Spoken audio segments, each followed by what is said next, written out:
የዛሬ 3 ዓመት ገደማ ወደዚህ ስፍራ ስንመጣ አንዲት ዘለላ ሳር ማየት ብርቅ ነበር። የዛሬ 3 ዓመት ገደማ ይህ ቦታ ሙሉ በሙሉ በረሃ ነበር። ያኔ የነበረን ሞቶ from desert to farmland የሚል ነበር። ይህንን በረሃ ወደ እርሻ ምቹ ወደሆነ ስፍራ መቀየር አለብን። አፈሩን ማከም አለብን፣ ውሃውን ማከም አለብን፣ አካባቢው መቀየር አለብን።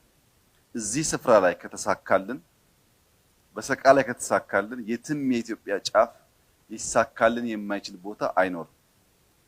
ከፍተኛ ሙቀት አለ፣ ፍሬሽ ውሃ የለም፣ አፈሩ በአሲድ የተበላ ነው፣ ለኑሮ ምቹ አይደለም የሚባልን ይህንን ስፍራ መለወጥና ምቹ ማድረግ ከቻል በየትኛውም የኢትዮጵያ ጫፍ ብንሄድ ከዚህ የከፋ ፈተና ሊገጥመን ስለማይችል ለኢትዮጵያ ብልጽግና መሰረት መጣል ይቻላል የሚል ሙሉ እምነት ነበረን።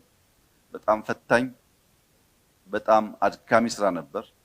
ከስራውም በተጨማሪ ለህዝብ እንደሚሰራ ስፍራ ሳይሆን ለሌላ ፐርፐዝ እንደሚሰራ ስፍራ ከሚሰሩ ፕሮፓጋንዳዎች ጋር ታክሎ ይህንን ስራ በቁርጠኝነት መፈጸም ቀላል አልነበረም።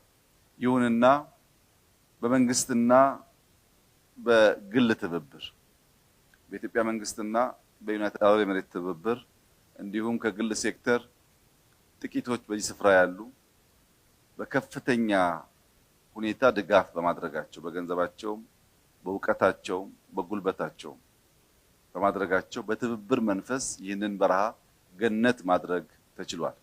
ይህንን በረሃ ገነት ያደረገ እጅና አእምሮ መላው ኢትዮጵያን በዚህ መንገድ ገነት ለማድረግ መነሻ የሆነ ትምህርት እንደቀሰመ ምንም ጥርጥር የለውም።